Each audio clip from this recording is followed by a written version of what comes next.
नमस्कार मित्रांनो.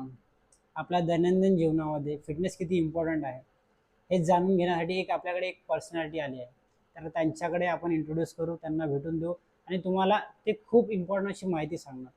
त्यांना भरपूर एक्सपिरियन्स आहे. तर आपण त्यांच्याकडे वळू. तर आपल्या भेटीला आहे मोहित भेंडे. नमस्कार मित्रांनो. तर तर आपल्याला यांच्या आयुष्याबद्दल जाणून घ्यायला आवडेल. सर, तुम्ही या इंडस्ट्रीमध्ये येण्या अगोदर काय करत होते?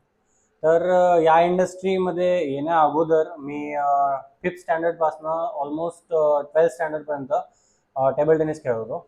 मी एक स्टेट प्लेयर आहे आणि असोसिएशनकडनं मी नॅशनल पण खेळलो टेबल टेनिसमध्ये. क्या बात. सर ऑलरेडी एक स्पोर्ट्स पर्सन आहे. सर, मला या इंडस्ट्रीमध्ये तुम्ही स्पोर्ट्स पासून न्यूट्रिशन पासून कसे शिफ्ट झाले? तर याच्या मागचं कारण म्हणजे बाकी प्लेयर्स सारखंच आहे की खूप लोक आहेत असे जे प्लेयर्स आहेत त्यांचं क्रिकेट आणि टेबल टेनिस सारख्या जे स्पोर्ट्स आहेत त्यामधनं इंजुरीमधनं ते बाहेर पडून या फील्डमध्ये उतरलेत. सेम माझ्यासोबत पण घडलंय. मी जसं क्रिकेट खेळायला लागलो टेबल टेनिस नंतर त्यानंतर इंजुरी झाली आणि इंजुरी नंतर मला इम्पॉर्टन्स कळला फिटनेसबद्दल न्यूट्रिशनबद्दल, तेव्हा मी या फील्डमध्ये शिफ्ट झालो. ओके. तर सरांचं मनपूर्वक स्वागत करू, कारण त्यांनी नॅशनल लेवलला रिप्रेझेंट केलं आहे टेबल टेनिसमध्ये. आणि सोबतच त्यांनी दुसऱ्या पण स्पोर्ट्स पर्सनला गाईड करतात. तर याच्यामध्ये तुमचा काय एक्सपिरियन्स आहे? किती लोकांना तुम्ही हँडल केले? त्यांचा रिझल्ट कसा आहे? तर जवळजवळ मी माझं पर्सनल ट्रेनिंगचं जे सर्टिफिकेशन आहे ते 2020 मध्ये कम्प्लीट केलंय. त्यानंतर मी खूप सारे बुक्स पण रीड केले न्यूट्रिशनबद्दल आणि रिसेंटली मी एसमधनं न्यूट्रिशनिस्ट आहे, स्पोर्ट्स न्यूट्रिशनिस्ट. तर आत्तापर्यंत मी ऑलमोस्ट 50 ते 60 क्लायंट्सला हँडल केलंय. त्यामध्ये ऑनलाईन पण आहेत आणि ऑफलाईन पण आहेत. क्या बात सर. सरांचं काम खूप असं आश्चर्यचकित आहे आणि खूप. तर आपण जाणून घेऊया सर, फिटनेस आपल्या लाईफमध्ये किती इम्पॉर्टंट आहे आणि कितपर्यंत इम्पॉर्टंट आहे? आपण काय इन्व्हॉल्व केलं पाहिजे लाईफस्टाईलमध्ये, ते तुम्ही सांगता? कसं आहे ना, तुम्ही प्रत्येक गोष्ट जी आहे तुम्ही ती फिट असल्याशिवाय करू नाही शकत. जर तुम्हाला आता आपल्याकडे भरपूर साऱ्या गाड्या वगैरे आहेत, आपण ट्रॅव्हलिंग करू शकतो. पण तुम्ही जर ऑब्झर्व केलं असेल पूर्वीच्या काळी गाड्या नव्हत्या, तेव्हा त्यांना वॉकिंग करत जायला लागायचं. जर तुम्ही आज तुमच्याकडे गाडी आहे आणि तुम्ही वॉकिंग करत नसाल तर तुम्ही स्वतःला अनफिट करताय, कारण तुम्हाला सवयच नाही राहिली त्याची. आणि ह्या गोष्टी प्रत्येक फील्डमध्ये लागू होतात. म्हणजे इवन तुम्हाला जर कुठलं सोपं काम जरी करायचं आहे, घरातलं भांडं उचलून वरती जरी ठेवायचं आहे, तरी तुम्हाला त्यासाठी स्ट्रेंथ लागते, पॉवर लागते. तर ह्या ज्या गोष्टी आहेत, जसं फिटनेस, आपण व्यायाम करतो, या गोष्टी ह्या तुमच्या डे टू डे लाईफमध्ये पण अप्लाय होतात. सरांचं मार्गदर्शन आमच्या प्रेक्षकांपर्यंत अवश्य पोहोचेल. सर, आत्ताची जे युवा आहेत ते डिप्रेशनमध्ये जातात. तर डिप्रेशन आणि फिटनेस तुम्ही कसे रिलेट करता आणि ते कितपर्यंत आपण मदत करू शकतो? स्वतःला जरी बघितलं, तुम्ही स्वतः पण जिमला जाता, तुम्ही जिममध्ये गेल्यानंतर मला असं वाटत नाही की कुठलाही माणूस जिममध्ये गेल्यानंतर डिप्रेस होतो. आजपर्यंत असं एक्झाम्पल मिळालेलं नाही आहे. तुम्ही जर जिममध्ये जाताय किंवा जिममध्ये बोला किंवा ग्राउंड फिटनेस बोला, कुठलाही फिटनेस तुम्ही जर करत असाल, तुम्ही कधीच डिप्रेस राहू शकत नाही, कारण त्यामध्ये भरपूर साऱ्या हॉर्मोनलचा पण रोल असतो. तुमचा डाएट जर प्रॉपर असेल, तुमचं फिटनेस व्यवस्थित असेल, तर तुम्हाला स्ट्रेस ही गोष्ट कधीच येऊ शकत नाही. तर तुम्ही लक्षात घ्या की डिप्रेशनला मात करण्यासाठी फिटनेस आवश्यक आहे.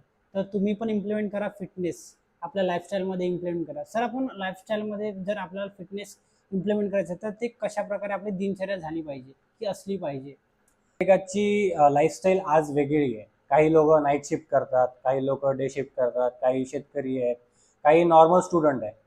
तुम्हाला कॉलेज असतं, काही लोकांना जॉब असतो. तर डिपेंड करतं पर्सन टू पर्सन. तुम्ही कसं इम्प्लिमेंट करणार, तुमचे मील कसे प्रिपेअर करणार, त्यानंतर तुमचा वर्कआउट टायमिंग कसा प्रिपेअर करणार, हे सर, तर जसे तुम्ही म्हटलात की नाईट शिफ्ट वगैरे असतील, तर मी म्हटलं की स्लीप सायकल आपल्याला किती इफेक्ट करते किंवा त्यांची स्लीप होत नाही.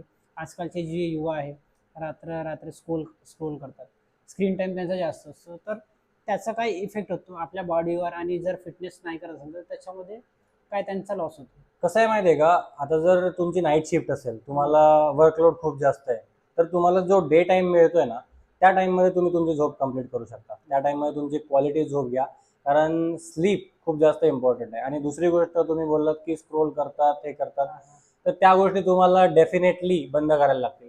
कारण जोपर्यंत तुम्ही, सोशल मीडिया खूप युजफुल आहे, पण जोपर्यंत तुम्ही त्या सोशल मीडियाचा चांगला वापर करत नाही ना, तोपर्यंत ते तुमच्यासाठी तेवढंच जास्त घातक सुद्धा आहे. तर आपला आधुनिक जगात आपण बघतो की जी टेक्नॉलॉजी आहे ते युजफुल पण असते आणि हार्मफुल पण. ते तुमच्या हातात असतं की तुम्ही Yes. त्या कशा प्रकारे यूज करताय.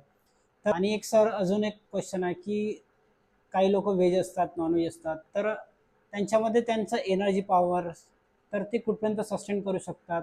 जसं आता मी स्पोर्ट्स खेळलाय, तर बॉलर लोकांना व्हेज आणि नॉनव्हेजमध्ये काय फरक दिसतो? Speed, endurance, durability.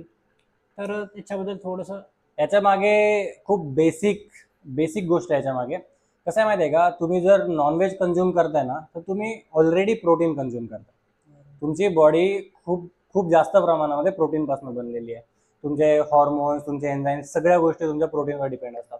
आणि नॉनव्हेज जे तुम्ही बोलला की बॉलर बॅट्समन जे नॉनव्हेज कंझ्युम करतात ते व्हेजिटेरियनपेक्षा कम्पॅरेटिव्हली थोडे जास्त स्ट्रॉंग असतात. त्याच्या मागचं रिझन तेच आहे की जे व्हेजिटेरियन लोक आहेत ना, ते पनीर झालं, डेअरी प्रोडक्ट झाले, हे फार कमी कंझ्युम करतात आणि त्या गोष्टींमध्ये जास्त प्रोटीन आहे व्हेजिटेरियनसाठी. आणि नॉन व्हेजिटेरियनमध्ये कसं होतं ना, तुम्ही डेली एग्स कंझ्युम करता, तुम्ही मीट कंझ्युम करता, तुम्ही फिश कंझ्युम करता, त्यामुळे डेलीमध्ये त्यांच्या बॉडीमध्ये ते प्रोटीन जात आहे. तुम्हाला लक्षात सुद्धा येत नाहीये की तुम्ही प्रोटीन कंझ्युम करताय. तेच जर व्हेजिटेरियन लोकांनी सुद्धा केलं तरी त्यांना नॉन व्हेजिटेरियन सारखेच रिझल्ट मिळतील. सर प्रेक्षकांना जाणून घ्यायची इच्छा आहे की जे व्हेज आहेत पण त्यांना नॉनव्हेज सारखं प्रोटीन पाहिजे, तर काही अल्टरनेटिव्ह मील किंवा ऑप्शन्स? खूप सारे ऑप्शन्स आहेत. तुम्ही सोया चंक कंझ्युम करू शकता, तुम्ही डेअरी प्रोडक्ट कंझ्युम करू शकता, त्यामध्ये तुम्ही आपले नट्स कंझ्युम करू शकता. फक्त तुम्हाला या गोष्टीचं व्हेजिटेरियनसाठी या गोष्टीचं नेहमी लक्षात ठेवायला पाहिजे की डेअरी प्रोडक्ट झाले, त्यानंतर नट्स झाले, याच्यामध्ये प्रोटीन सोबत तुम्हाला फॅट्स आणि कार्ब्स पण तेवढेच मिळणार आहे. त्यापेक्षा जर ते प्रोटीन कंझ्युम करू शकत असाल व्हेजिटेरियनमध्ये तर तुम्ही ते करू शकता, कारण तुम्हाला एका स्कूपमध्ये ऑलमोस्ट 25 ग्राम्स प्रोटीन मिळतं, जे तुम्हाला 4 ते 5 अंडे कंझ्युम करून मिळतं. खूप छान सर. जर आता खूप वर्ष झालेलं आहे, त्याच्यामध्ये स्टुडंट आले, जॉब करणारे आले, तर त्यांना फिटनेस जर्नी स्टार्ट करायची आहे, तर ते स्टार्ट कसं करणार? कारण पहिलं पाऊल डिफिकल्ट असतं, तर ते ॲटलिस्ट स्टार्ट कसं करणार? कसं आहे माहिती आहे का, कुठलीही गोष्ट तुम्ही जेव्हा शिकताय ना, तेव्हा तुम्हाला ती बेसिक पासून स्टार्ट करायला लागते. तुम्ही असं नाही करू शकत की आज मी जर 100 किलोने डेडलिफ्ट मारतोय तर तुम्ही सुद्धा मारू शकणार, कारण माझ्या 100 किलोच्या मागे माझे 2 वर्ष आहेत. बरोबर. तर तुम्हाला पण कुठला ना कुठला एक दिवस स्टार्ट करायला लागणार आहे, आणि स्टार्ट करायचं असेल तर बेसिक पासून स्टार्ट करा. कधीच रिझल्टसाठी त्याच्या मागे हे बोलू नका की तुम्हाला 3 महिन्यामध्ये रिझल्ट पाहिजे, माझ्या भावाचं लग्न आहे, मला 6 महिन्यामध्येच रिझल्ट पाहिजे, असं कधीच होणार नाही. तुम्हाला टाइम लागणार, तुम्ही त्याला टाइम द्यायला पाहिजे. सरांचं म्हणणं आहे की कन्सिस्टन्सी इज अ की. जर तुम्ही कन्सिस्टन्स राहिला तर तुम्हाला ते रिझल्ट लवकर दिसेल. Yes. यासाठी तुम्ही सरांचं मार्गदर्शन घेऊ शकता. मी लिंकमध्ये सरांचा इंस्टाग्राम ID, यूट्यूब चॅनल आणि नंबर, पर्सनल नंबर मी तुम्हाला देऊन देईन.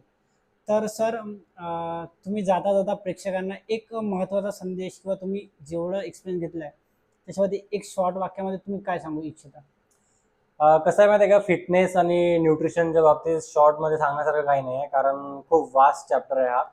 तर एकच गोष्ट सांगेल की तुम्ही जेव्हा पण स्टार्ट करणार फिटनेस आणि न्यूट्रिशन बद्दल थोडंफार तुम्ही डाएट वगैरे कंझ्युम करायला लागणार, त्यावेळेला एकच गोष्टीकडे लक्ष द्या, तुम्ही रिझल्टच्या मागे नका पडू, कारण तुम्हाला रिझल्ट डे बाय डे येणार आहे. रिझल्ट तुम्हाला इन्स्टंट कधीच नाही मिळणार, तुम्हाला वर्षानुवर्ष त्यासाठी द्यायला लागणार. असं नाही होणार आहे की तुम्ही आज स्टार्ट केलं मग तुम्हाला 3 महिन्यातमध्येच रिझल्ट मिळाले, असं कधीच नाही होणार आहे. त्यामुळे कन्सिस्टन्सी मेन आहे. फिटनेसमध्ये कन्सिस्टन्सी मेन आहे, तेव्हाच तुम्हाला रिझल्ट मिळणार. दुसरी गोष्ट म्हणजे तुम्ही जेव्हा फिटनेस स्टार्ट करणार, डाएट स्टार्ट करणार, त्या गोष्टीला असं करून कधीच समजू नका की तुम्हाला ते फक्त 6 महिने करायचं आहे, मग भावाचं लग्न झालं की बंद करायचं नाही, असं नाही आहे. फिटनेस, तुमचा डाएट, तुमचं हेल्दी लाईफस्टाईल ही तुमची लाईफस्टाईल पाहिजे. तुम्ही सकाळी उठल्यानंतर त्याला 1 तास द्यायलाच पाहिजे, तुम्ही कितीही बिझी असाल तरी. सरांचं म्हणणं असं आहे की fitness is not a workout, fitness is a lifestyle. तुम्ही Yes. फिटनेस लाईफस्टाईलमध्ये फिटनेस इन्क्लूड करा, कारण ते मोस्ट इम्पॉर्टंट थिंग्स आहे. तर सर, खूप छान वाटलं तुमच्याशी बोलून. थँक्यू.